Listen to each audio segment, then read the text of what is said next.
Bueno, queridos patitos, estamos aquí para hacer un pequeño comentario a propósito de la hipocresía de algunos. Uno que ha picado el anzuelo, como es el señor Garzón. Pero Aníbal, ¿eh? No como Aníbal, el jefe del equipo A, o Aníbal Lecter, aunque igual este último sería un poco agradecido o refractario, depende de las circunstancias, ¿verdad? Pues ciertamente tenemos el recuerdo del parte famoso de guerra de Paquita la culona, como diría aquel muchacho que estaba enterrado en la Catedral de Sevilla, pero finalmente también ha salido, porque la hermandad finalmente dijo no puede estar. Porque, en teoría, se tiene la idea de que cuando uno ha culminado la obra de una catedral, tiene derecho a estar en lugar preferente, enterrado. Ahora, ciertamente no es el caso de Queipo de Llano, con el caso de la Hermandad de la Macarena en Sevilla, en la catedral. Pero bueno, ciertamente tenemos esa parte de ayer, culminando en el ámbito de la Guerra Civil del año 1936 al 1939, con aquello de en el día de hoy cautivo y desarmado el ejército rojo, han alcanzado las tropas nacionales los últimos objetivos militares. La guerra ha terminado. El único parte que firmó el 1 de abril de 1939, año de la victoria, generalísimo Franco, el único parte que firmó él. Aunque dicen las malas lenguas que le costó bastante escribirlo. Y dice Aníbal Garzón ayer: hoy hace 84 años se declaró el triunfo del fascismo en España. Tras una resistencia republicana, pese al olvido de Europa de 3 años, nunca ha sido juzgado en España ningún fascista, ninguno, por sus crímenes de guerra ni por sus crímenes de lesa humanidad. Es una dictadura de 36 años. ¿Cuál ha sido mi respuesta? Si atendemos eso, todo el posicionamiento, Francia y Reino Unido hicieron muy bien al ejercer el bloqueo y el comité de no intervención y no vender armas, que hubieran sido eso, largar innecesariamente la guerra. Y lo último que necesitaba la República eran armas letales, sino alimentos. La respuesta es alucinante. Y también estuvo bien que Francia construyera campos de concentración contra exiliados españoles como Machado y aceptasen como legítima una dictadura fascista. Lo que hay que leer. Este muchacho es prorruso y antiucraniano. Clarísimamente está el dictado del imperio zarista actualmente existente. Pues ciertamente tenemos aquí que tragarnos el hecho de que no permita la comparación entre la República Española y Ucrania. Entre, por ejemplo, el Endacari Aguirre y Volodymyr Zelensky, dos héroes que uno, trágicamente, tuvo que salir en el exilio que no hubo armas para el gobierno vasco y tuvo que comprarlos a unos señores amables de Praga para, por ejemplo, en septiembre del año 36 poder aguantar en la batalla en el Gueta y así poder permitir que el 7 de octubre jurara a su cargo el primer Lehendakari de Euskadi, el señor José Antonio Aguirre y Lecube. Ciertamente, cuando llegó la fase final, duraron 3 meses. Hasta la caída de Bilbao, desde marzo a junio, 3 meses, lo que no tardó todo el ejército francés, apoyado por los británicos, los neerlandeses, los belgas y los luxemburgueses, en mayo de 1940, con un ejército profesional, que no era el caso de Euskadi, lo cual ciertamente da valor. Una situación en la que vimos como después de la caída de Bilbao, en las Encartaciones siguieron la lucha, porque podemos ver en una forma de hacer política y de hacer historia, como es ir a la hemeroteca, que es mirar que en el periódico fascista que uno elija, el día 26 de agosto de 1937, puede ver Santander recuperada para las hordas nacionales, y abajo también un listado de los pueblos, porque no solamente ponían los importantes, entre comillas, sino también el resto. Y había caído el mismo día la Nestosa, que es el último pueblo de Vizcaya antes de llegar a la rica montaña, a la gran Cantabria. Entonces provincia de Santander, pero así son las cosas. porque sería largo de hablar de los tiempos que a comienzos del siglo XIX, el bastón de Laredo, el tema de las juntas de la Bárcena Mayor, de la Bárcena de Pie de Concha, Puente San Miguel. Bueno, sería larguísimo hablar del pleito de los 9 valles y bueno, sería muy largo, a pesar de que tiene algo que ver con la situación, con Luis Arana, el viaje de Bilbao a Galicia con el santanderino, la chapa del fuero y aquello que en 1880 le sirvió para que luego en 1882 hablara con Sabino en el primer Día de la Patria, que se celebraría formalmente a Berrioguna 50 años después en la Pascua de 1932 en plena Segunda República. Bueno, hay cosas que calzan, pero sería largo de hacer que calcen. Pero ciertamente, ¿hubo submarinos para los vascos? No. ¿Hubo barcos de superficie para los vascos? Bueno, José Luis Díez, que estaba en Portugalete o en Santurce. Bueno, da igual. Era muy importante la zona de Portugalete y Santurce porque era entrada de los insumos en hidrocarburos para todo el conjunto de la península. Y le llamaban Pepe el del puerto, porque no salía nunca. Los maravillosos, aguerridos y heroicos Bous, el Vizcaya, el Navarra, el Guipúzcoa, del Eusko Itsasgudarostean, la Marina Auxiliar de Euskadi, fueron los que lucharon bravamente en el mar, a diferencia de los que estuvieron del lado formalmente de la Marina de la República. Que hemos de recordar que Cartagena dejó del lado republicano desde el inicio, pero la mayor base importante de la Marina fue incapaz de impedir el paso del estrecho de los franquistas, cuando hubiera sido totalmente facilongo, muy facilongo, pero estaban para hacer asambleas en las asambleas de los barcos y no se movieron del puto puerto de Cartagena, permitiendo el milagro. Ellos, los franquistas, lo llamaban el milagro del paso del estrecho, permitiendo que aviones alemanes y quizá algún italiano pasaran el ejército de Marruecos a la península. Por tanto, ellos no permitieron el abastecimiento, como se hizo en el informe. Tenemos un vídeo sobre el informe revisado porque el que le salió de las entrañas al Endacadi era más duro, más áspero, más lijoso. El que finalmente se entregó al gobierno de Valencia en 1937 y se publicó un libro, el informe sobre la caída del norte. Por ejemplo, recordamos la batalla de Villarreal, el Legutio, en donde la dirigencia militar, del gobierno vasco establecía la idea de 3 puntas de lanza sobre este lugar estratégico para recuperar Vitoria-Gasteiz, donde salieron en su aeródromo los aviones para bombardear Guernica posteriormente.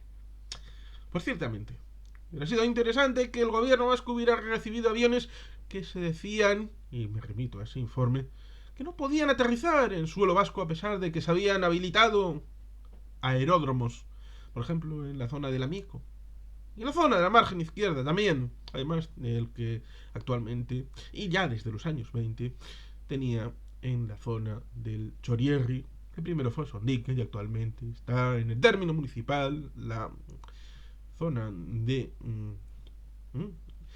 Torre y de terminal en Loyo, siendo igualmente aeropuerto de Bilbao. Y por tanto, ciertamente había disponibilidad de aterrizaje, pero no había voluntad de hacer aterrizar aviones en suelo vasco para tener un importante control sobre este gobierno, al que, y vuelvo a remitirme a ese libro, el gobierno vasco hizo una academia para instrucción militar un tanto express, lo que había, lo que era necesario, y el ejército del norte de la República quiso establecer también una zona académica. ¿Y dónde lo hizo? Usurpando o intentando usurpar la academia creada por el gobierno vasco. De esa manera no se puede ganar la guerra. Lo mismo que en 155 que se hizo contra el compromiso de Caspe de la época, como fue el gobierno de chiste, el gobierno anarquista autónomo del Consejo Interprovincial de Aragón, una mitad de Aragón estaba controlada por los franquistas, otra estaba controlada por los anarquistas. Y resulta alucinante que la propia República hizo un 155, a pesar de que sea fuera de tiempo. Es algo que solamente los actuales entenderían. Un 155 para ellos, pues no sé qué significaría. Tampoco una munición de 155 milímetros que necesitan vivamente en Ucrania. Pues ciertamente. O la lucha del Partido Comunista con el POUM en Cataluña, cosa que hizo que George Orwell tuviera que salir por patas, porque igual hubiera muerto y no hubiéramos tenido Rebelión en la Granja o 1984. Por tanto, ciertamente, ahí tenemos el pasado, en donde los británicos y los franceses dijeron: no nos vamos a meter, porque meternos sería problemático. Vamos a establecer una zona de exclusión marítima para que no entren armas en la Segunda República Española. A pesar de ser el régimen legítimo, pero es que puta manía tenían los comunistas y los socialistas y los anarquistas de ir a quemar iglesias porque les entraban los efluvios, y había comunicaciones ya en ese momento, y desde el primer momento salieron en Londres, en Nueva York, la quema de iglesias y la muerte de sacerdotes, lo cual ciertamente le puso a la población de esos países en contra. Es que son listísimos esta gente. Comunicativamente les lleva primero los efluvios, la pasión española, la furia española, ¿ahí? Ir contra los curas. Dices, coño, ¿era necesario?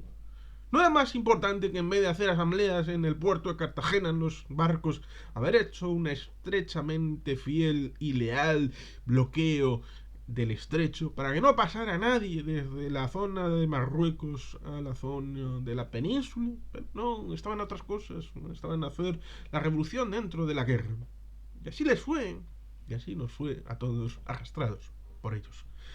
Por eso resulta imprescindible poner en el frontispicio del hoy el hecho de que las conductas lamentables, horribles de algunos en el bando republicano, ausentándose de la legalidad que debían defender, establecieron un marco comunicativo en el que se agarraron franceses y británicos para no dar armas a la República.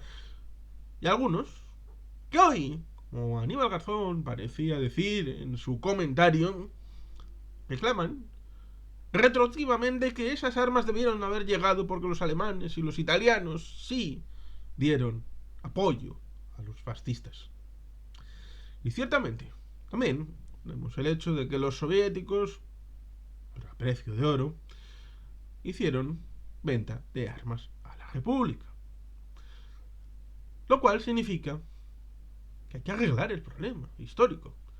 Y eso significa que cuando franceses y británicos y otros países de la Unión Europea y del mundo occidental apoyan a Ucrania porque lo merece, ha sido agredida, lo mismo que internamente fue agredida la República por un alzamiento fascista y apoyado por las potencias fascistas de la época, como Italia y Alemania, entonces, ahora sí hay voluntad de estar con los oprimidos, con los agredidos, como son los ucranianos.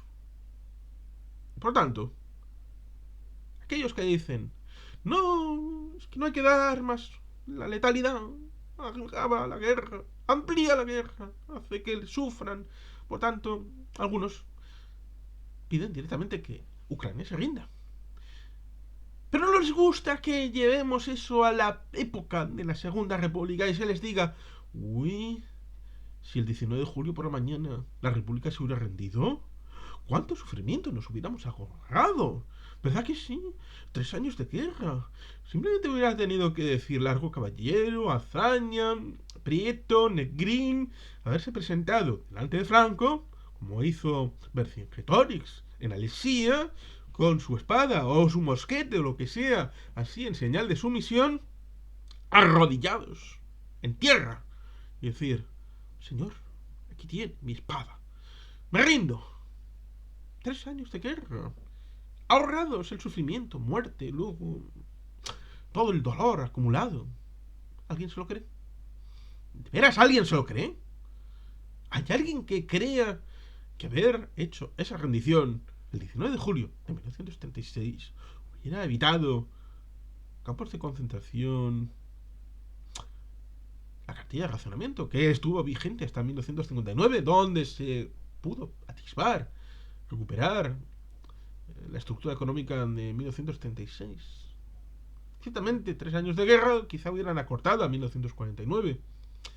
Pero ¿y si Francia y el Reino Unido hubieran llevado armas a la República? Aviones, sobre todo. Y quizá alguna otra, como cañones. Pues ciertamente, tal vez, como decía Negrín en marzo del 39, pues igual se hubieran enlazado con la guerra mundial que empezó el 1 de septiembre de 1939.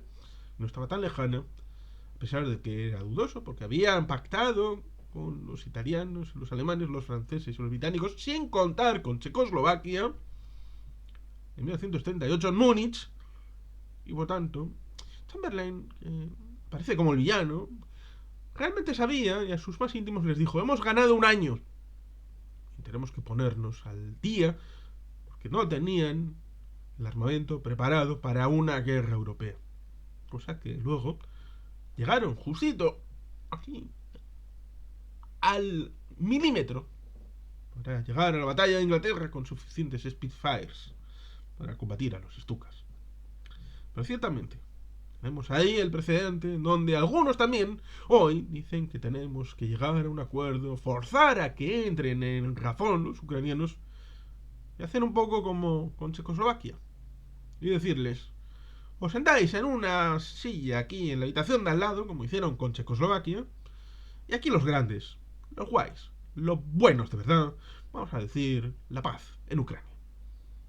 ¿En serio? ¿No hemos aprendido nada de la historia? ¿Nada de 1978 en Múnich? ¿Nada del comité de no intervención con franceses y británicos para no ver las señales hoy de lo que se denuncia ayer?